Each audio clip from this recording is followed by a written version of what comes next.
नमस्कार साथियों, एकलव्य सीरीज के एपिसोड 29 में आज हम आपके लिए बीपीएससी सीडीपीओ 2022 के कुछ महत्वपूर्ण प्रश्न लेके आए हैं। इनकी संख्या लगभग 85 के आसपास है और ये प्रश्न आपके परीक्षा के लिए बहुत ही महत्वपूर्ण है, इसलिए आज हम इन प्रश्नों को आपके लिए लेके आए हैं।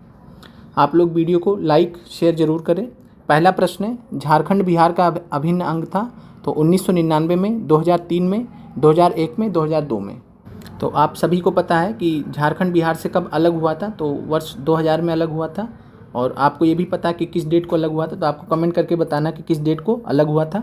और यहाँ पे 2003 में तो अलग हो गया था, एक में भी अलग हो गया, 2002 में भी। 2000 में होने की वजह से सिर्फ 1999 ऐसा समय रहा होगा जब झारखंड बिहार का अभिन्न अंग रहा होगा। तो इस प्रश्न का आंसर जो है 1999 हो जाएगा। कुल मिला के आपसे एग्जामिनर यहाँ पे ये जानना चाह रहे हैं कि आपको ये पता है कि नहीं कि झारखंड बिहार से कब अलग हुआ था। तो 2000 में बिहार अलग हुआ था, बिहार से झारखंड अलग हुआ था। अगले प्रश्न पे आते हैं, बिहार में 3 कटिया पद्धति क्या है। तो आपने जब चंपारण सत्याग्रह पढ़ा है तो वहाँ पे हमने आपको बताया था कि 3 कटिया पद्धति के वजह से जो है यूरोपीय जो बागान मालिक थे वो भारतीय किसानों का, चंपारण किसानों का शोषण कर रहे थे। और उस 3 कटिया पद्धति के अंतर्गत 3/20 भाग पर किसानों को अफीम की खेती करनी पड़ती थी, नील की खेती करनी पड़ती थी। तो नील की खेती करनी पड़ती थी, अफीम नहीं था। तो नील की खेती करनी पड़ती थी 3/20 भाग पे। और यह क्या था, तो कृषि पद्धति थी। आंसर सी हो जाएगा। अगले प्रश्न पे आते हैं, लोकनायक की उपाधि किसे दी गई। लालू प्रसाद यादव, कर्पूरी ठाकुर, जयप्रकाश नारायण। तो आपको हमने बताया है, पढ़ाया भी है कि लोकनायक की उपाधि से कौन नवाजे गए थे, जयप्रकाश नारायण जी। और कर्पूरी ठाकुर को कौन सा उपाधि दिया गया था, तो जननायक का। ये फ़र्क है थोड़ा सा, तो ध्यान रखिएगा। जयप्रकाश नारायण जी को लोकनायक की उपाधि और कर्पूरी ठाकुर जी को जननायक की उपाधि। तो आंसर यहाँ पे सी है। फिर अब बिहार में सतत विकास के लिए राज्य सरकार द्वारा 7 निश्चय योजना अभियान प्रारंभ किया गया था। तो ध्यान रखिएगा, परीक्षा के लिए महत्वपूर्ण है। 7 निश्चय योजना आपसे पूछा जा सकता है। तो 7 निश्चय योजना जो है ये 2015 में आया था। तो ध्यान रखिएगा, 7 निश्चय योजना 2015 में आया था बिहार सरकार द्वारा। महत्वपूर्ण प्रश्न ये, इनमें से किसने उलगुलान आंदोलन प्रारंभ किया था। तो हमने आपको बिरसा मुंडा के बारे में कई बार बताया, पढ़ाया है कि बिरसा मुंडा ने जो है मुंडा विद्रोह स्टार्ट किया था। और मुंडा विद्रोह को उलगुलान विद्रोह भी कहा जाता है। तो और कब किया था, तो 1899 से 1900। तो आंसर यहाँ पे हो जाएगा बिरसा मुंडा। बाकी इनके बारे में आप ध्यान रखिएगा कि बिरसा मुंडा ने जो है किसी को अपना कमांडर इन चीफ नियुक्त नहीं किया था। तो कमांडर इन चीफ नियुक्त नहीं किया था, यही बात बीपीएससी ने भी माना है। तो आप भी इस चीज़ को लेकर निश्चिंत रहिएगा। और इसके अलावा इनके जो राजनीतिक गुरु थे, आपको कमेंट करके बताना कि बिरसा मुंडा के राजनीतिक गुरु कौन थे। और आप लोगों का पार्टिसिपेशन भी बहुत ज़रूरी होता है। अगर एक तरफा क्लासेस चलती तो अच्छी बात नहीं होती। तो आप लोग जब भी समय मिले तो आपसे जो कुछ भी सवाल पूछे जाए तो आप लोग कमेंट जरूर करें, आप लोगों का ही फ़ायदा उसमें। तो बिरसा मुंडा जी जो है ये उलगुलान विद्रोह से संबंधित थे, 1899 से 1900 के बीच में हुआ था। और हमने आपको शॉर्ट्स के माध्यम से पूरा इनके बारे में डिटेल में जानकारी दिया है। निम्नलिखित में से कौन एका आंदोलन के लिए जिम्मेदार थे। तो एका आंदोलन की बात करें तो एका आंदोलन अवध में, हरदोई जिला, बहराइच, बाराबंकी, ये सब जिले थे। उसके जो किसान थे उन लोगों का आंदोलन था एका आंदोलन। और इसका जो सेंटर था मुख्यतः बाराबंकी जिला था। और इसके जो लीडर थे, तो ध्यान रखिएगा, मदारी पासी ने नेतृत्व प्रदान किया था एका आंदोलन को। महत्वपूर्ण बिहार में ही पूछा गया है, बिहार का ही पेपर आपके सामने है सीडीपीओ का। इनमें से किस वायसराय को अंडमान द्वीप समूह से छुरा मारकर मौत के घाट उतार दिया गया था। तो भारत के इतिहास में एक ही बार ऐसा इंसिडेंट हुआ है कि जब भारत के किसी वायसराय को जो है उनके ड्यूटी के समय जो उनकी हत्या कर दी गई है। तो इससे पहले बहुत सारे लोगों पे प्रयास भी हुए हैं लेकिन वो सफल नहीं हुए। लेकिन ये वायसराय एकमात्र रहे जिनकी हत्या कर दी गई थी अंडमान द्वीप समूह में छुरा मारकर। और ये थे लॉर्ड मेयो। तो लॉर्ड मेयो की हत्या कर दी गई थी, अंडमान द्वीप समूह में ये गए थे। तो शेर अली नाम के वहाँ पे एक व्यक्ति थे, कैदी थे। तो शेर अली नाम के व्यक्ति ने इनकी हत्या की थी। तो ये भी आपको ध्यान रखना। तो लॉर्ड मेयो के बारे में ध्यान रखिएगा। और लॉर्ड मेयो के समय में ही भारत की पहली जो जनगणना है 1871 में इन्हीं के समय में आई थी। आगे बढ़ते हैं। फ्रंटियर गांधी ने कहा था कि उन्हें और उनके आंदोलन को उन्होंने भेड़ियों के सामने फेंक दिया था। तो वो किसका जिक्र कर रहे थे। तो फ्रंटियर गांधी कौन है यहाँ पे, तो फ्रंटियर गांधी है खान अब्दुल गफ्फार खान। और इनको सीमांत गांधी या फ्रंटियर गांधी भी कहा जाता है। और ये किस क्षेत्र के थे, तो नॉर्थ वेस्ट फ्रंटियर प्रोविंस। और जब भारत का पार्टीशन हो रहा था तो नॉर्थ वेस्ट फ्रंटियर प्रोविंस किस में चला गया था, पाकिस्तान में चला गया, और इससे बहुत ज़्यादा आहत थे। तो इन्होंने जो है कांग्रेस को, मतलब एक हिसाब से कांग्रेस नेतृत्व को इन्होंने सुनाया कि आपने क्या किया, हम लोगों को भेड़ियों के सामने फेंक दिया, हमें और हमारे आंदोलन को, जो हमारा आंदोलन इतने समय से चल रहा था, हमें भेड़ियों के सामने फेंक दिया, यानी मुस्लिम लीग के सामने फेंक दिया। और किसने फेंक दिया, तो कांग्रेस नेतृत्व ने। यानी इनके अकॉर्डिंग, चूँकि बहुत बड़े देशभक्त थे फ्रंटियर गांधी जी, खान अब्दुल गफ्फार खान जी, और ये एकमात्र व्यक्ति थे जिन्होंने पार्टीशन के विरोध में, सभी ने एक्सेप्ट किया पार्टीशन को, लेकिन एकमात्र व्यक्ति थे जिन्होंने पार्टीशन के अगेंस्ट में वोट किया था। तो ध्यान रखिएगा, इसलिए भी महत्वपूर्ण है। और इसके अलावा 1929 में इन्होंने खुदाई खिदमतगार की स्थापना की थी, लाल कुर्ती संगठन की स्थापना की थी, और 1930 में इन्होंने सविनय अवज्ञा आंदोलन को नॉर्थ वेस्ट फ्रंटियर प्रोविंस में लीड भी किया था। तो बहुत महत्वपूर्ण है। और इन्होंने किसको कहा था कि भेड़ियों के सामने में फेंक दिया गया, तो कांग्रेस नेतृत्व को इन्होंने यह बात सुनाया था। आगे बढ़ते हैं। पूना समझौता कब हस्ताक्षरित किया गया था, तो आपको बहुत अच्छे से पता है। पूना समझौता कब हुआ था, 24 सितंबर 1932 को। 16 अगस्त 1932 को आया था रैमजे मैकडोनाल्ड का सांप्रदायिक अवार्ड, सांप्रदायिक पंचायत, उसके जो है प्रति उत्तर में 24 सितंबर 1932 को पूना समझौता साइन किया गया था। इसके अलावा आपको 30 सितंबर 1932 ध्यान रखना है, हरिजन सेवक संघ की स्थापना होती है। तो 30 सितंबर 1932 ध्यान रखिएगा, हरिजन सेवक संघ की स्थापना होती है। और मद्रास में जस्टिस पार्टी ने उनके वजह से द्वैत शासन के प्रयोग को प्रांत में सफल बना दिया था। तो ये थोड़ा सा जो है अजीब सा क्वेश्चन है, तो देख लेते हैं। मद्रास में जस्टिस पार्टी थी, तो उनकी और वजह से द्वैत शासन के प्रयोग को प्रांत में सफल बना दिया। तो यहाँ पे आंसर जो दिया गया वह है ब्राह्मण विरोधी रुख। उतना महत्वपूर्ण प्रश्न नहीं है आपके लिए, तो ब्राह्मण विरोधी रुख की वजह से जो है द्वैत शासन के प्रयोग को प्रांत में सफल बना दिया। आपको इतना ध्यान रखना कि द्वैत शासन कब लाया गया था, तो 1919 के अधिनियम से प्रांतों में द्वैत शासन लाया गया था। अगला प्रश्न है, इनमें से किसने अप्रैल 1930 में वेदारण्यम सत्याग्रह का आयोजन किया। तो महत्वपूर्ण प्रश्न आपके लिए। तो वेदारण्यम, हालांकि बीपीएससी जो बिहार है टीचर भर्ती में आपसे सिर्फ बिहार से रिलेटेड ही पूछता है, जो साल्ट सत्याग्रह, नमक सत्याग्रह से पूछता है, लेकिन ये कई परीक्षाओं में ये प्रश्न पूछा गया, तो इसको भी ध्यान रखिएगा। तो 1930 में, अप्रैल 1930 में वेदारण्यम सत्याग्रह का आयोजन किया था श्री राजगोपालाचारी ने। तो ध्यान रखिएगा। और राजगोपालाचारी ने, ध्यान रखिएगा, राजगोपालाचारी ने तिरुचिरापल्ली से, तो तिरुचिरापल्ली नाम का जगह था, तो तिरुचिरापल्ली से वेदारण्यम तक की यात्रा की थी, और ये जुड़े हैं, तो ध्यान रखिएगा। आगे बढ़ते हैं। किसे चंपारण सत्याग्रह का एक बहुत महत्वपूर्ण पहलू सही मायने में कह सकता है। तो यानी कहने का मतलब है कि चंपारण सत्याग्रह से संबंधित यहाँ पे कौन सा एक महत्वपूर्ण पॉइंट है। राष्ट्रीय आंदोलन में वकीलों, छात्रों और महिलाओं की सक्रिय अखिल भारतीय भागीदारी सुनिश्चित की।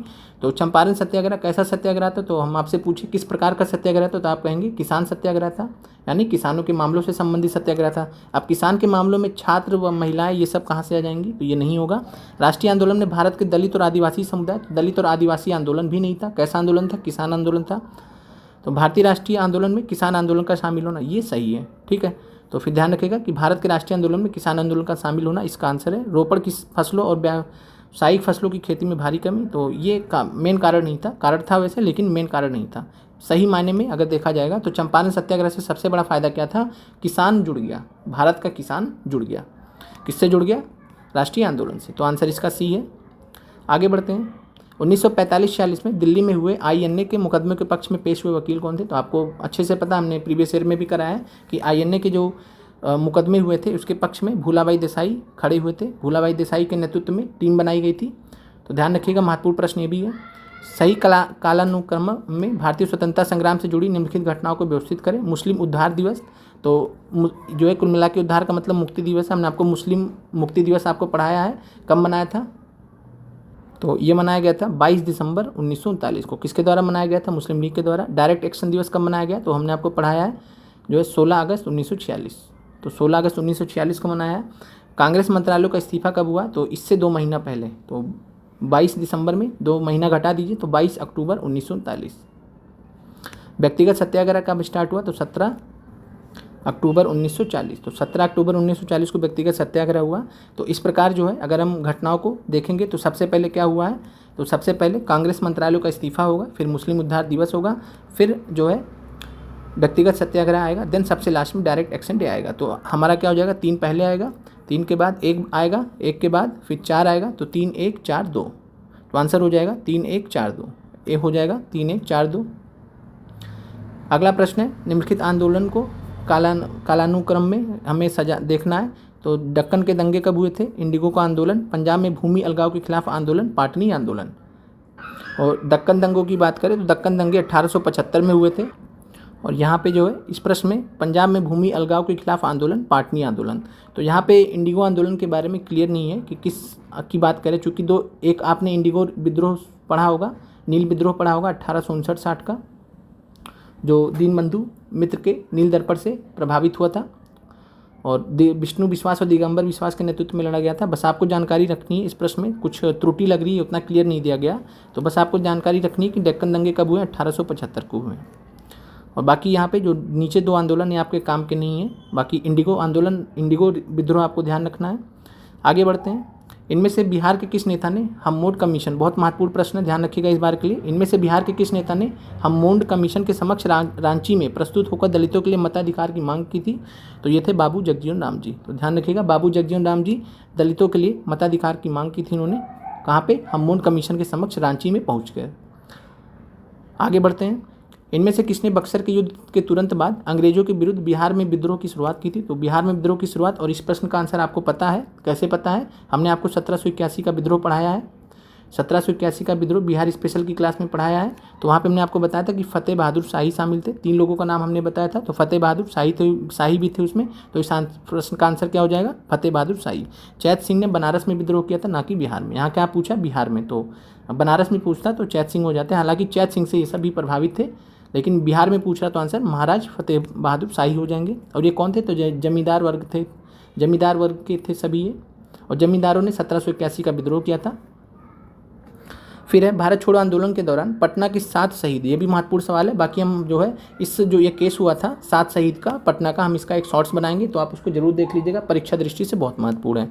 कहे जाने वाले व्यक्तियों में से कौन बीएन कॉलेज का विद्यार्थी था? तो बीएन कॉलेज, तो ध्यान रखिएगा बीएन कॉलेज के यहाँ पे विद्यार्थी थे जगपति कुमार। तो जगतपति कुमार बीएन कॉलेज के विद्यार्थी थे। बाकी हम डिटेल में इस केस के बारे में आपको बता देंगे। आपसे TRE 1 PRT में एक सवाल पूछा था, PRT में एक सवाल पूछा था कि जो है 1942 में किसने जो है पटना में गोली चलाने का आदेश दिया था? तो हालांकि उस प्रश्न में त्रुटि थी, WG आर्चर ने, DM थे WG आर्चर, उन्होंने आदेश दिया था गोली मारने का।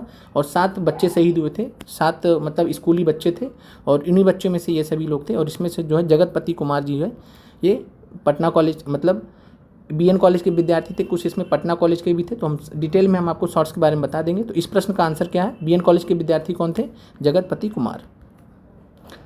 फिर है जिप्टो, 1 जिप्टो बराबर होता है, तो 1 जिप्टो ध्यान रखिएगा 10 के पावर -21 के बराबर होता है। चूँकि प्रीवियस ईयर में पूछा गया तो इंपॉर्टेंट है, तो ध्यान रखिएगा 10 के पावर -21 के बराबर होता है। कभी कभी ऐसे सरप्राइजिंग क्वेश्चन आपसे पूछे जा सकते हैं।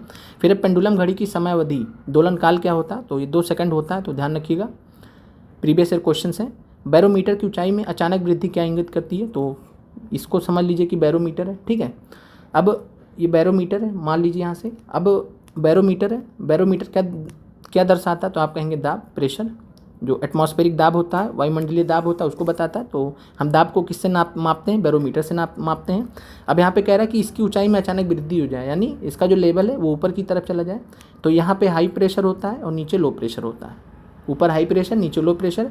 अगर ये ऊपर जा रहा है तो इसका मतलब हाई प्रेशर जनरेट हो रहा है। हाई प्रेशर का मतलब क्या होता है? हाई प्रेशर का मतलब होता है ठंडा मौसम। हाई प्रेशर का क्या मतलब होता है? ठंडा मौसम होता है। तो इसका मतलब है कि यहाँ पे मौसम कैसा होगा? ठंडा मौसम को शुष्क मौसम माना जाता है। जब ठंडा मौसम आता है तो शुष्क मौसम होता है, तो ठंडे मौसम को हम शुष्क मौसम कहते हैं। तो इसलिए जब हाई प्रेशर, जब बैरोमीटर की ऊंचाई में अचानक से वृद्धि होगी, इसका मतलब है कि किन्हीं कारणों से मौसम ठंडा हो गया, शुष्क मौसम हो गया, तो ये हाई प्रेशर। और इसके अलावा कई सारे परीक्षाओं में ये भी पूछा गया कि बैरोमीटर की ऊंचाई में अचानक से नीचे आ जाना, अचानक से नीचे आ जाना। चलिए एक केस आपको समझ में आ गया। अब बैरोमीटर की ऊंचाई में अचानक से नीचे आ जाए, बैरोमीटर की ऊंचाई में अचानक से जो मतलब इंडिकेटर वो नीचे आ जाए, तो इसका मतलब क्या है कि लो प्रेशर। और लो प्रेशर का मतलब क्या होता है? तूफान या चक्रवात।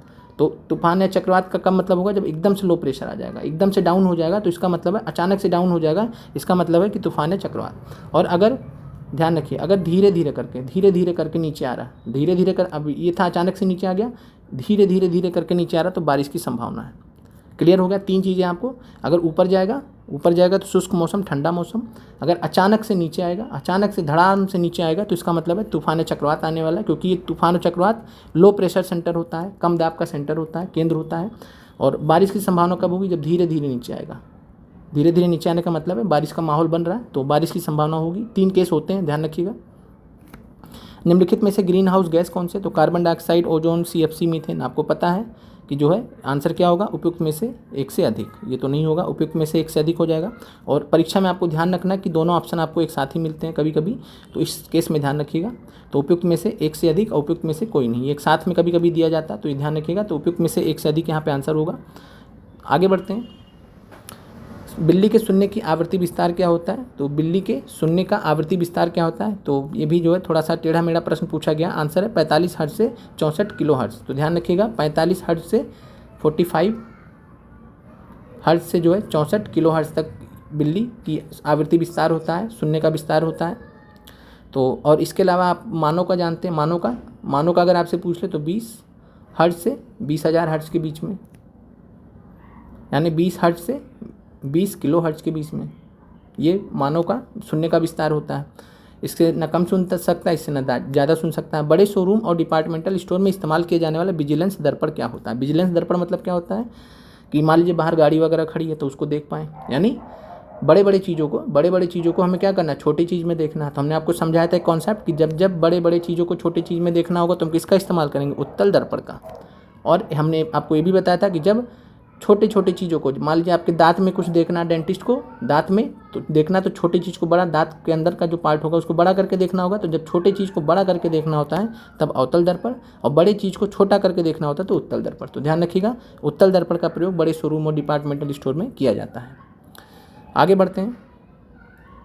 एक्सरे में वर्णाक्षर एक्स का मतलब क्या होता है? तो एक्सरे में बोलना है एक्स का मतलब क्या होता है, जनरल नॉलेज का सवाल है। तो एक्स का मतलब होता है अननोन, तो अननोन के लिए यूज़ होता है अननोन, अननोन अज्ञात, एक्स का मतलब अननोन होता है, ध्यान रखिएगा। आगे बढ़ते हैं। वाटर गैस का मिश्रण होता है, तो ये हमने आपको प्रश्न जो है प्रीवियस ईयर क्वेश्चंस के सेट में करवाया हुआ है, अभी जल्दी करवाया। तो वाटर गैस का मिश्रण होता है कार्बन मोनोऑक्साइड और हाइड्रोजन गैस। तो ध्यान रखिएगा, कार्बन मोनोऑक्साइड और हाइड्रोजन गैस वाटर गैस का मिश्रण होता है। आगे बढ़ते हैं। के कारण एक उत्कृष्ट शीतलन कारक है, तो किसके कारण पानी एक उत्कृष्ट शीतलन कारक है? तो यहाँ पे आंसर है उच्च विशिष्ट ऊष्मा। तो उच्च विशिष्ट ऊष्मा होने के कारण, पानी का उच्च विशिष्ट ऊष्मा होता है तो उसके कारण पानी एक उत्कृष्ट शीतलन कारक माना जाता है। अगले प्रश्न पे आते हैं, महत्वपूर्ण प्रश्न है ये भी। एक कोलाइड कण के आकार की सीमा कितनी होती है? तो कोलाइड कण के आकार की सीमा कितनी होती है? तो कोलाइड कण के आकार की सीमा होती है 10⁻⁷ मीटर से 10⁻⁻10 मीटर। ये भी महत्वपूर्ण सवाल है, ध्यान रखिएगा। फिर है अक्रिस्टलीय कार्बन का शुद्धतम रूप क्या? और यहाँ पे बात करें तो अक्रिस्टलीय कार्बन की बात कर रहे हैं, तो नॉन क्रिस्टल कार्बन का शुद्धतम रूप पूछ रहे हैं, तो यहाँ पे आंसर चीनी चारकोल है। तो ध्यान रखिएगा, चीनी चारकोल जो है नॉन क्रिस्टलिन कार्बन का शुद्धतम रूप होता है। इसके अलावा क्रिस्टलिन कार्बन में हम ग्रेफाइट वगैरह देखते हैं। तो क्रिस्टलीय कार्बन में हम कौन कौन से देखते हैं? तो ग्रेफाइट वगैरह देखते हैं, ग्रेफाइट, फ्लोरीन, हीरा वगैरह। आगे बढ़ते हैं। निम्नलिखित विशेषताओं में से कौन सी रासायनिक परिवर्तन की विशेषता नहीं है? तो केमिकल चेंज की बात कर रहे हैं, तो अनुत्क्रमणीय होना, तो ये तो विशेषता होती है। नए पदार्थ बनना, ये भी विशेषता होती है। ऊर्जा में कोई निवल परिवर्तन नहीं होना, तो ये गलत है। ऊर्जा में परिवर्तन होता है, कई बार ऊर्जा दी जाती है, कई बार ऊर्जा निकलती है, तो ऊर्जा में तो परिवर्तन होता है। तो यहाँ पे सी जो है गलत है, तो ये विशेषता नहीं है। बाकी ए और बी विशेषता है। ऊर्जा का अवशोषण होना, तो कई सारे अभिक्रियाओं में ऊर्जा का अवशोषण भी होता है, तो ऊर्जा में कोई निवल परिवर्तन नहीं है ना, ये गलत है। अगले प्रश्न पे आते हैं। कार्बन मोनोऑक्साइड, और यहाँ पे प्रश्न बहुत अच्छा प्रश्न है, परीक्षा दृष्टि से महत्वपूर्ण भी है। कार्बन मोनोऑक्साइड CO से प्रदूषित वायु में सांस लेना खतरनाक होता है, और ज़्यादा मात्रा में अगर जो इनहेल करता है तो जान भी जा सकती है। और ये क्यों जा सकती है? क्योंकि कार्बन मोनोऑक्साइड हीमोग्लोबिन के साथ में, ब्लड में हीमोग्लोबिन के साथ में संयोजन करता है, और क्या बनाता है? तो ये भी ध्यान रखिएगा, कार्बोक्सी हीमोग्लोबिन। तो ध्यान रखिएगा, कार्बोक्सी हीमोग्लोबिन बनाता है, और ये ऑक्सीजन से जो है रहित करने लगता है थोड़ी देर बाद। जब ये इफेक्टिव होने लगता है तो थोड़ी देर बाद ऑक्सीजन से जो है ब्लड को रहित करने लगता है, उसको रोकता है, और ब्लड के साथ कंबाइन नहीं होने देता है। तो कुल मिला के कार्बन मोनोऑक्साइड क्या करता है? हीमोग्लोबिन के साथ संयोजन करके कार्बोक्सी हीमोग्लोबिन बना लेता है, और इस प्रकार जो है सांस लेने में दिक्कत होती है ऑक्सीजन की कमी से, तो इस वजह से ज़्यादा दिक्कत होने पर जान भी जा सकती है। तो इस प्रश्न का आंसर बी होगा। आगे बढ़ते हैं। अगला प्रश्न है कि अभ्यास में जानवरों के क्लोन तैयार किए जाते हैं, तो किस चीज़ के अभ्यास में जानवरों के क्लोन तैयार कराए जाते हैं? तो जैव प्रौद्योगिकी। तो ध्यान रखिएगा, जो जैव प्रौद्योगिकी होती है उसके अभ्यास में जानवरों के क्लोन तैयार किए जाते हैं। टेक्नोलॉजी वगैरह में यूज़ किया ही जाता है। फिर है निम्नलिखित में से आम के पौधे और बंदर में दोनों की कोशिकाओं में क्या पाया जाएगा, तो आम के पौधे और बंदर की कोशिकाओं में, तो बंदर क्या है यहाँ पे, जानवर है, एनिमल, तो एनिमल जानवर है। अब प्लांट टिश्यू और एनिमल टिश्यू में आपने फ़र्क पढ़ा है, तो प्लांट टिश्यू और एनिमल टिश्यू में आपने फ़र्क पढ़ा है, और फ़र्क क्या है कि कोशिका भित्ति केवल किस में पाई जाती, प्लांट में पाई जाती, क्लोरोप्लास्ट भी प्लांट में पाया जाता है, सेंट्रियोल भी प्लांट में ही पाया जाता है, लेकिन कोशिका झिल्ली दोनों में पाई जा सकती है। तो कोशिका झिल्ली जो है बंदर में भी पाई जा सकती है और पौधे में भी पाई जा सकती है। तो इस प्रश्न का आपको आंसर समझ में आ गया होगा। तो पौधे और बंदर दोनों कोशिकाओं में क्या पाया जाएगा, कोशिका झिल्ली, लेकिन कोशिका भित्ति जो है वो केवल प्लांट में ही पाया जाता है। तो इस चीज़ का आपको ध्यान रहे। तो आंसर है कोशिका झिल्ली दोनों में पाया जाएगा। अगले प्रश्न पे आते हैं, मांसपेशी को हड्डी से जोड़ता है, तो मांसपेशी को हड्डी से कौन जोड़ता है, तो आपने पढ़ा है टेंडन होता है, और टेंडन को हिंदी में बोलते हैं कंडरा। तो कंडरा या कैंड्रा, टेंडन जो होता है वो मांसपेशी को हड्डी से जोड़ता है। आगे बढ़ते हैं, फूल का फल बनता है, तो फूल जो है, फूल का कौन सा पार्ट होता है जो फल बनता है, तो हमने आपको कई बार बताया है कि जो राइपेंड ओवरी होता है, राइपेंड ओवरी होता है, या अंडाशय जब पकता है, यानी जब अंडाशय पकता है तब वो फल बनता है। तो आंसर यहाँ पे अंडाशय। तो ध्यान रखिएगा, फूल का अंडाशय वाला भाग जब पक जाता है तब वह फल बनता है। महत्वपूर्ण सवाल है ये एनसीईआरटी से। संक्रामक रोगों का सबसे सामान्य वाहक क्या, तो ये भी हमने आपको एनसीईआरटी में पढ़ाया हुआ है कि जो हाउस फ्लाई होता है, हाउस फ्लाई होता है, जो मच्छी जो मक्खियाँ उड़ती हैं, तो वो सबसे ज़्यादा सामान्य कारक होती हैं, कैरियर होती है किसका, संक्रामक रोगों का। इसलिए हमें जो साफ़ सफाई रखनी चाहिए, मक्खी वगैरह नहीं आनी चाहिए। आगे बढ़ते हैं, महत्वपूर्ण सवाल था ये भी। फिर है विटामिन ए का सबसे अच्छा स्रोत है, तो विटामिन ए का सबसे अच्छा स्रोत दिए गए विकल्पों में कौन सा है, तो गाजर है। महत्वपूर्ण सवाल ये भी है, पूछा गया है बीपीएससी में इससे पहले भी।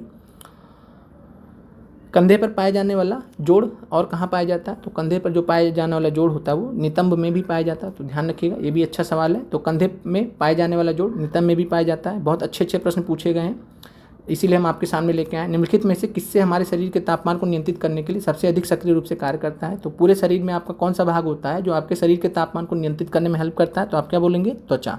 त्वचा कैसे करता है, स्किन कैसे करता है, पसीना निकाल के। तो आपका जो पसीना निकलता है उससे आपके बॉडी का टेम्परेचर बना रहता है, ठीक है। तो ध्यान रखिएगा, और आपकी बॉडी को शांति भी मिलती है, तसल्ली भी मिलती है ठंडा होने की वजह से, क्योंकि जितना पसीना निकलता है आपको जो है ठंडक भी महसूस होता है। तो इस प्रकार जो है शरीर के तापमान को नियंत्रित करता है कौन, त्वचा, पसीने की वजह से। आगे बढ़ते हैं, खमीर का उपयोग किसके उत्पादन में किया जाता है, तो हमने बहुत बार आपको पढ़ाया है, साइंस में समझाया है एनसीईआरटी में कि खमीर ईस्ट का उपयोग किस में करते हैं, ईस्ट का उपयोग, खमीर का उपयोग किस में कहते हैं, शराब बनाने में, अल्कोहल बनाने में। आसान प्रश्न है एनसीईआरटी से।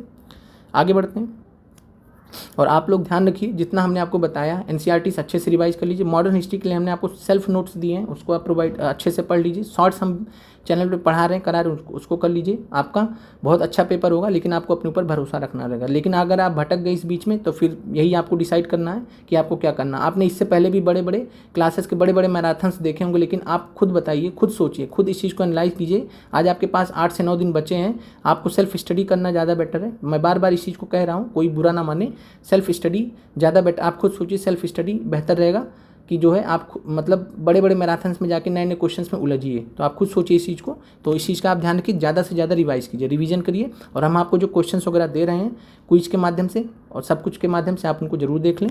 और टेलीग्राम चैनल जरूर ज्वाइन कर लें, वहाँ हमने आपको पूरा एकलव्य सीरीज का पूरा नोट्स दे दिया है।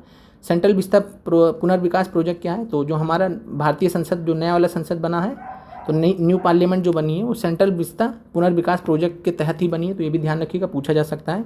तो नई दिल्ली स्थित रायसीना हिल के समीप केंद्रीय प्रशासनिक क्षेत्र के पुनरुद्धार के लिए चल रहे पुनर्विकास से संबंधित प्रोजेक्ट। तो ध्यान रखिएगा, सेंट्रल विस्ता पुनर्विकास प्रोजेक्ट से ही हमारा जो संसद भवन बना है, इसी प्रोजेक्ट के तहत।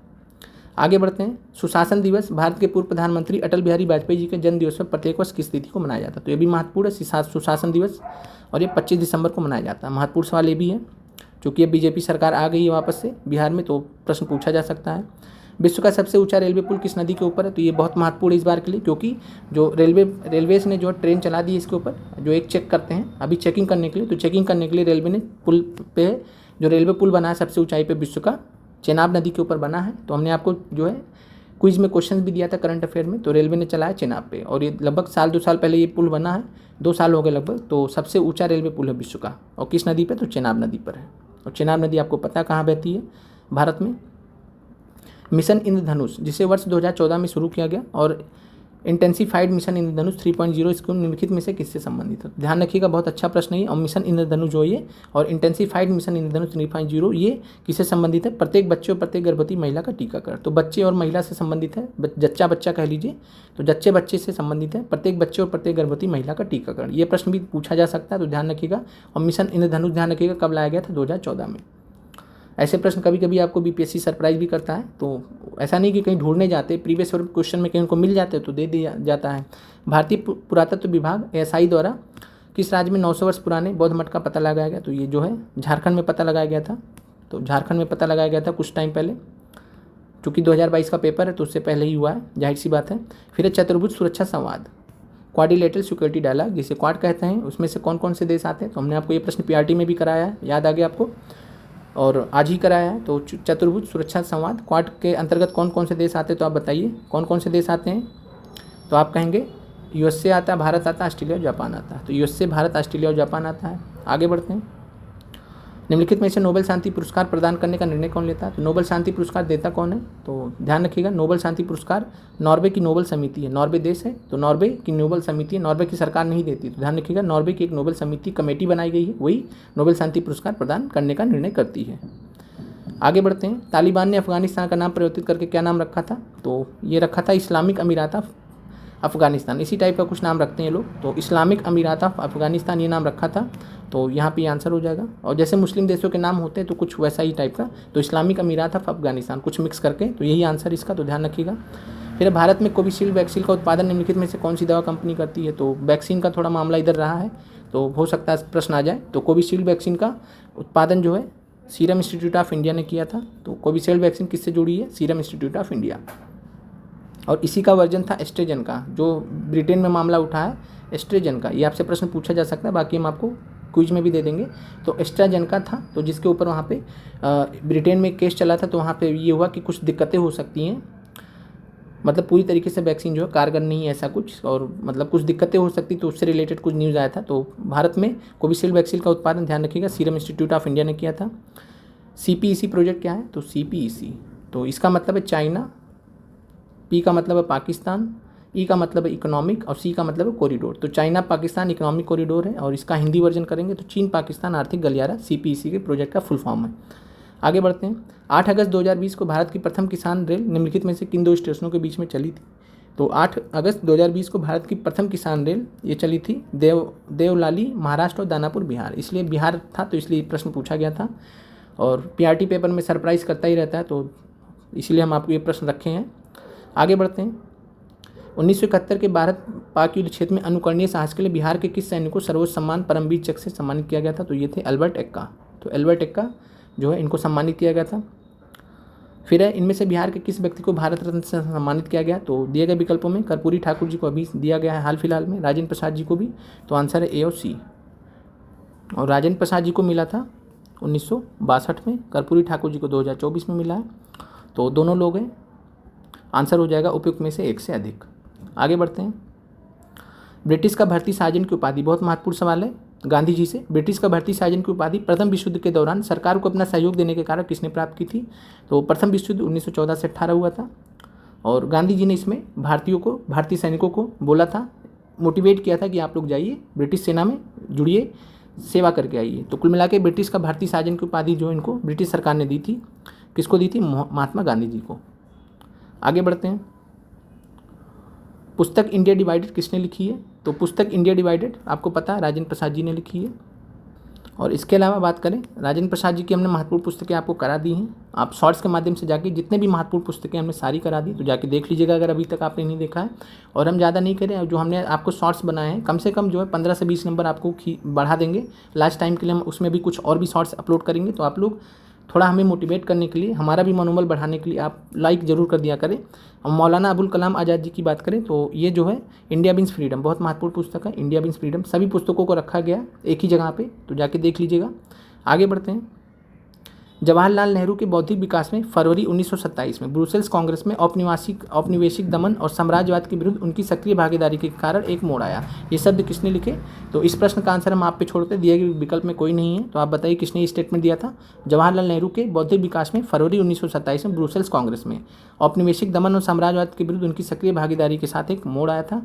तो ये यहाँ पे आंसर ई है। तो देखिए आप, तो यहाँ से तो विकल्प में दिए गए विकल्प में आप बताइए क्या आंसर होगा। देखते हैं आप कितना मेहनत करते हैं इस प्रश्न के पीछे।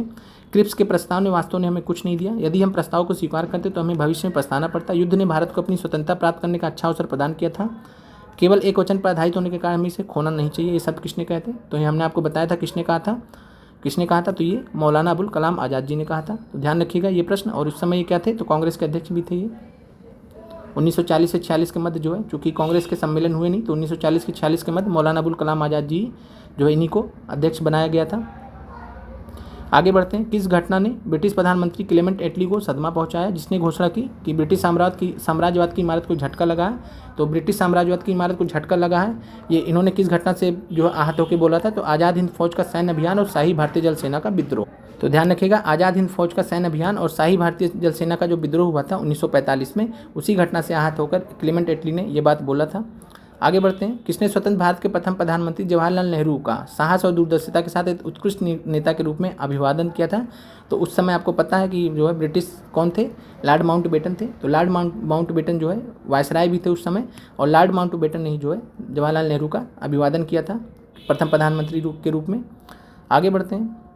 बंगाल प्रांत के साथ में बिहार प्रांत को कब मिलाया गया? आपने 1000 बार पढ़ा होगा कि 1912 में 22 मार्च 1912 को बिहार जो है बंगाल से अलग हो गया। लेकिन अगर आपसे प्रश्न पूछ ले कि बंगाल बिहार से कब जुड़ा, यानी बंगाल प्रांत के साथ में बिहार प्रांत को कब मिलाया कब गया था, कभी तो मिलाया गया होगा, तो आंसर है 1733। ध्यान रखिएगा, महत्वपूर्ण है आपके लिए। तो 1733 में मिलाया गया, 1912 में अलग कर दिया गया। आगे बढ़ते हैं। किस ब्रिटिश अधिकारी ने भारत सरकार को सूचित किया था कि पटना के मुसलमान पेशावर के नज़दीक 64वीं नेटिव इन्फेंट्री के साथ आपस में पत्र व्यवहार करते हैं और याचना की कि ब्रिटिश के विरुद्ध बगावत करें? तो ये कहा था रॉबर्ट मोंटगोमरी करके व्यक्ति थे। तो रॉबर्ट मोंटगोमरी करके व्यक्ति थे, इन्होंने ब्रिटिश अधिकारी ने भारत सरकार को सूचित किया था कि पटना के मुसलमान जो पेशावर के नज़दीक जो है बगावत वगैरह करने का यहाँ पे आपस में पत्र व्यवहार कर रहे हैं। तो ध्यान रखिएगा। आगे बढ़ते हैं। 1888 में इलाहाबाद के किस राजा ने, ये भी प्रश्न आपने इससे पहले देखा है, राष्ट्रीय कांग्रेस के चौथे अधिवेशन के संपन्न होने में बहुत बहुमूल्य सहायता प्रदान की थी? तो ये थे दरभंगा के राजा। तो दरभंगा के राजा ने जो है इलाहाबाद का जो अधिवेशन हुआ था राष्ट्रीय कांग्रेस का चौथा, जिसमें जॉर्ज जूल आज हमने आपको पूरा अधिवेशन करा दिया है। तो जॉर्ज जूल इन्हीं के अध्यक्षता में जो है तो दरभंगा के राजा ने मदद प्रदान किया था। 11 अगस्त 1942 को पटना शहर में भारतीय छोड़ो आंदोलन का मार्गदर्शन किसने किया था? तो ये भी प्रश्न आपने इससे पहले देखा है। तो ये किया था नगर के अधीनस्थ नागरिकों ने। तो नगर के अधीनस्थ नागरिकों ने 11 अगस्त 1942 को पटना शहर में भारत छोड़ो आंदोलन का मार्गदर्शन किया था। और क्यों किया था? क्योंकि जो महत्वपूर्ण कांग्रेसी नेता थे वो गिरफ्तार हो गए थे। सिंपल सी बात है। ऐसा तो नहीं कि केंद्र स्तर पर गिरफ्तार हुए थे, बिहार में भी गिरफ्तार हो गए थे। अनुग्रह नारायण सिन्हा वगैरह, तो ये सब भी गिरफ्तार हो गए थे। JP नारायण वगैरह सब जो है अपना वो फरारी चल रहे थे। तो ये चीज़ है। तो 11 अगस्त 1942 को ये आपको क्लियर हो गया, नगर के अधीनस्थ नागरिकों ने।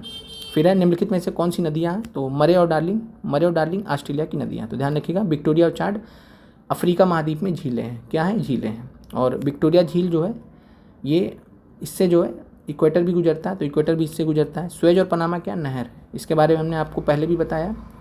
पनामा नहर किसको जोड़ता है? तो पनामा नहर जो है प्रशांत महासागर को अटलांटिक से जोड़ता है, प्रशांत को अटलांटिक से जोड़ता है। स्वेज नहर किसको जोड़ता है? तो ये भूमध्य सागर को लाल सागर से जोड़ता है। तो भूमध्य सागर को लाल सागर से जोड़ता है। और ईरी और ह्यूरन क्या है? तो आपको पता है सुपीरियर झील के साथ में। तो 5 great lakes of America, America की 5 महान झीलें जो आपने पढ़ी हैं, अमेरिका की 5 महान झीलें पढ़ी, उसी का पार्ट है ईरी और ह्यूरन। सुपीरियर झील जिसमें सबसे बड़ी है। आगे बढ़ते हैं। तो इस प्रश्न का आंसर हो जाएगा मरे और डार्लिंग। ये नदियाँ कहाँ की? ऑस्ट्रेलिया की हैं। सबसे बड़ी नदी तंत्र ऑस्ट्रेलिया की। हैदराबाद शहर निम्नलिखित देशों में से किसमें स्थित है? तो भारत में भी है, पाकिस्तान में भी है। तो ध्यान रखिएगा, हैदराबाद भारत में तो है ही, पाकिस्तान में भी इसी नाम से एक शहर है। फिर निम्नलिखित देशों में से किसमें कोयले का सबसे बड़ा संचित भंडार है? तो कोयले का सबसे बड़ा संचित भंडार है संयुक्त राज्य अमेरिका में। इस्तेमाल नहीं कर रहे लेकिन सबसे बड़ा संचित भंडार लिए घूम रहे हैं, दुनिया भर से खरीद रहे हैं, लेकिन अपना बचा के रखे हैं भविष्य के लिए। निम्नलिखित पर्वत श्रेणियों में से कौन गंगा के मैदान एवं दक्कन पठार को विभाजित करता है? बहुत ही अच्छा प्रश्न है। तो गंगा का मैदान, ये गंगा का मैदान हुआ और दक्कन का पठार हुआ। तो दक्कन के पठार के बीच में क्या पड़ता है? तो विंध्याचल श्रेणी। क्या पड़ता है? विंध्याचल। हिमालय ऊपर पड़ता है, अरावली पश्चिम में पड़ता है, पूर्वी घाट तो अलग ही है, तो आंसर हो जाएगा विंध्याचल। तो विंध्याचल श्रेणी अलग करती है ऊपर गंगा के मैदान को और नीचे दक्कन के पठार को। अगर यहाँ सतपुड़ा भी होता तो भी सही मान लिया जाता, सतपुड़ा भी साथ ही में है, पैरेलल ही चलता है विंध्याचल के, तो आंसर यहाँ पे ए है। फिर निम्नलिखित नदियों में से कौन पूर्व की ओर प्रवाहित नहीं होती? तो गंगा पूर्व की ओर बहती है। नर्मदा ये पश्चिम की ओर बहती है, तो नर्मदा पश्चिम की ओर कहाँ बहती है? तो ये अरब सागर में गिरती है। आज हमने नर्मदा से संबंधित आपको प्रश्न भी दिए थे। गोदावरी पूर्व में बहती है, कृष्णा भी पूर्व में बहती है। गोदावरी त्रिम्बकेश्वर से निकलती है, आज हमने आपको प्रश्न दिया था। कृष्णा जो है महाबलेश्वर से निकलती है। और इसके अलावा कावेरी जो कहाँ से निकलती है? कावेरी निकलती है ब्रह्मगिरी पर्वत से। इसके अलावा पेन्नार नदी के बारे में दिया था, तो पेन्नार नदी कहाँ से निकलती है? तो नंदी हिल्स से निकलती है, नंदी पर्वत से। और यहाँ पे पूर्व की ओर कौन नहीं प्रवाहित होती? तो नर्मदा पश्चिम की ओर प्रवाहित होती, किधर? जो है अरब सागर में। बाकी सब जो है बंगाल की खाड़ी में जाती हैं नदियाँ, दिए गए विकल्पों में से। काली मिट्टी के लिए कौन सा नाम है? तो रेगुन मिट्टी आपने पढ़ा है, काली कपासी मिट्टी भी कहते हैं, तो काली कपासी मिट्टी, ब्लैक कॉटन सॉइल और रेगुन मृदा भी कहते हैं। तो आंसर यहाँ पे 1 से अधिक हो जाएगा, 1 से अधिक हो जाएगा। आगे बढ़ते हैं। निम्नलिखित राज्यों में से किसमें तांबा एस्क का सबसे बड़ा भंडार है? तो तांबा एस्क का ध्यान रखिएगा, तांबा एस्क का सबसे बड़ा भंडार राजस्थान में है। राजस्थान फेमस है इसके लिए, तांबे के लिए। और तांबे, कॉपर आपने पढ़ा होगा। खेतड़ी की खान भी आपने पढ़ा होगा, तो यहीं पे राजस्थान में स्थित है कॉपर की। पूर्वी उत्तर प्रदेश और बिहार के भाग निम्नलिखित मैदानों में से किससे सम्मिलित है? तो यह प्रश्न आपने इससे पहले भी देखा। तो पूर्वी उत्तर प्रदेश और बिहार के भाग जो है मध्य गंगा मैदान में आते हैं, मिडिल गंगा के मैदान में आते हैं। और निचला गंगा का मैदान हमने आपको बताया था कि बांग्लादेश और पश्चिम बंगाल के क्षेत्र इसमें आते हैं। ऊपरी गंगा के मैदान में आपको बताया था उत्तराखंड और उत्तर प्रदेश, पश्चिमी यूपी के क्षेत्र आते हैं। बाकी जो पूर्वी उत्तर प्रदेश है, मतलब मध्य यूपी तक आता है, बाकी पूर्वी उत्तर प्रदेश और बिहार ये मध्य गंगा के मैदान में आते हैं। और अंग के मैदान भी आपसे पूछा था, अंग का क्षेत्र भी पूछा था, तो बिहार से ही संबंधित है, तो मध्य गंगा के मैदान के क्षेत्र में ही आते हैं। आगे प्रश्न है, निम्नलिखित में से कौन सा वस्त्र उद्योग का केंद्र? तो यहाँ पे दिए गए विकल्पों में भीलवाड़ा, तो भीलवाड़ा जो है वस्त्र उद्योग का केंद्र, बोकारो आपको पता ही है। आगे बढ़ते हैं। तारापुर नाम आपने सुना है, तो यहाँ पे बी जो है, बी भीलवाड़ा ये उस वस्त्र उद्योग का केंद्र है। सोमेश्वर श्रेणी निम्नलिखित श्रेणियों में से कहाँ किसका भाग है? तो सोमेश्वर श्रेणी के बारे में हमने आपको बताया कि सोमेश्वर चोटी है, बिहार की सबसे ऊंची चोटी है, 875 मीटर इसकी ऊंचाई है। बिहार की सबसे ऊंची चोटी कहाँ पे स्थित है? शिवालिक श्रेणी में, शिवालिक श्रेणी में स्थित है। बिहार की भूमि निम्नलिखित में से किस नदी प्रणाली से प्रवाहित है? तो यह भी हमने आपको बताया था कि गंगा और उसकी सहायक नदियों से ही बिहार पूरा भरा पड़ा है, तो बिहार और उसकी गंगा और उसकी सहायक नदियों से, तो आंसर हो जाएगा। आसान प्रश्न है। बिहार में बलसुंदरी, ताल, करैल और बलथर, तो बहुत महत्वपूर्ण सवाल है। तो बलसुंदरी, ताल, करैल और बलथर पद किसके लिए इस्तेमाल होता है? तो बिहार की जो मिट्टियाँ हैं उनको बलसुंदरी, ताल, करैल, बलथर आदि में बांटा गया है, तो ध्यान रखिएगा, महत्वपूर्ण है ये। और बलसुंदरी, ताल, करैल, बलथर किसको बोलते हैं? तो बिहार में मिट्टियों को बोलते हैं, मृदा को बोलते हैं। फिर बिहार में निम्नलिखित में से कौन सा वस्त्र उद्योग का केंद्र? तो आपको बहुत अच्छे से पता है, Bhagalpur. Silk city of Bihar है, सिल्क सिटी ऑफ बिहार है भागलपुर, तो आंसर यहाँ पे भागलपुर हो जाएगा। आगे बढ़ते हैं। बिहार में कानून द्वारा गौवध किस वर्ष में प्रतिबंधित किया गया था? तो गौवध बहुत पुराना है, 1955 में कानून द्वारा गौवध को जो है प्रतिबंधित किया गया था। फिर इनमें से कौन 2 बार बिहार का राज्यपाल रहा है? तो यहाँ पे दिए गए विकल्प अखलाक उर रहमान किदवई, तो अखलाक उर रहमान किदवई 2 बार बिहार के राज्यपाल रहे हैं। फिर बिहार के प्रथम गैर कांग्रेस मुख्यमंत्री कौन थे? तो बिहार के प्रथम गैर कांग्रेस मुख्यमंत्री थे महामाया प्रसाद सिन्हा, तो ध्यान रखिएगा, महामाया प्रसाद सिन्हा थे। पटना हाईकोर्ट के मुख्य न्यायाधीश कौन है? तो प्रश्न चूंकि पुराना है, तो इस समय कौन है ध्यान रखिएगा, पटना हाईकोर्ट के मुख्य न्यायाधीश इस समय कौन है? तो के विनोद चंद्रन, तो के विनोद चंद्रन ध्यान रखिएगा, पूछा जा सकता है। आगे बढ़ते हैं। बिहार का पंचायती राज मंत्री कौन है? तो पंचायती राज मंत्री तब भी और अभी भी सम्राट चौधरी हैं, तो ध्यान रखिएगा। बीच में कुछ समय के लिए सरकार चली गई थी, फिर से आ गई, तो वापस इनको पंचायती राज मंत्री मिल गया, तो सम्राट चौधरी पंचायती राज मंत्री हैं। विश्व व्यापार संगठन में भारत कब शामिल हुआ था? तो विश्व व्यापार संगठन में ध्यान रखिएगा, वर्ल्ड ट्रेड ऑर्गेनाइजेशन WTO विश्व स्तर की जो बड़ी संस्था है जो विश्व व्यापार को देखती है, WTO, तो 1995 में भारत WTO में शामिल हुआ था। रेतवाड़ी व्यवस्था प्रारंभिक रूप से कब प्रारंभ की गई थी? तो हमने आपको पढ़ा है कि रेतवाड़ी व्यवस्था कहाँ प्रारंभ की गई थी? मद्रास में। और पहले तमिलनाडु को किस नाम से जानते थे? मद्रास के नाम से जानते थे। चेन्नई को मद्रास के नाम से जानते थे, और चेन्नई कहाँ पे है? तो तमिलनाडु में ही है, तो मद्रास भी तमिलनाडु में ही है, तो आंसर हो जाएगा तमिलनाडु। सिंपल सा है, आपको बस थोड़ा सा आंसर यहाँ पे जो है चेन्नई मतलब वहाँ पे मद्रास ना देने की जगह तमिलनाडु दे दिया, और मद्रास चेन्नई एक ही है, तो मद्रास चेन्नई कहाँ पे? तमिलनाडु में। तो रेतवाड़ी व्यवस्था कहाँ आरंभ हुई? तमिलनाडु में। आगे बढ़ते हैं। बिहार की ग्रामीण साक्षरता दर कितनी है? तो महत्वपूर्ण सवाल है, ध्यान रखिएगा। बिहार की ग्रामीण साक्षरता दर 43.9%। ध्यान रखिएगा, ग्रामीण साक्षरता दर पूछा जा रहा है तो 43.9% है। आगे बढ़ते हैं, आपके जो आज के सवाल है समाप्त होते हैं और आप लोग कमेंट करके बताइए क्लास कैसी लगी, और आप लोग क्विज के माध्यम से प्रश्नों को जरूर करें और आप अपना जो सहयोग है हमें ज़रूर देते रहें। जब भी हम आपको क्वेश्चंस वगैरह दें, लाइक कम से कम ज़रूर कर दें और हमारा भी आप मनोबल बनाए रखें, क्योंकि जो है हम आपके लिए बहुत मेहनत कर रहे हैं। और कमेंट करके ज़रूर बताएं क्लास कैसी लगी। और मैथ और रीजनिंग की क्लास हम कल जो है मॉर्निंग में 10 से 11 बजे के बीच में आपको देने का प्रयास करेंगे पूरा। तो मिलते हैं अगले वीडियो में। आप लोगों का देखने के लिए बहुत बहुत धन्यवाद। और क्विज और शॉर्ट्स चलते रहेंगे यथावत, तो ध्यान दीजिएगा।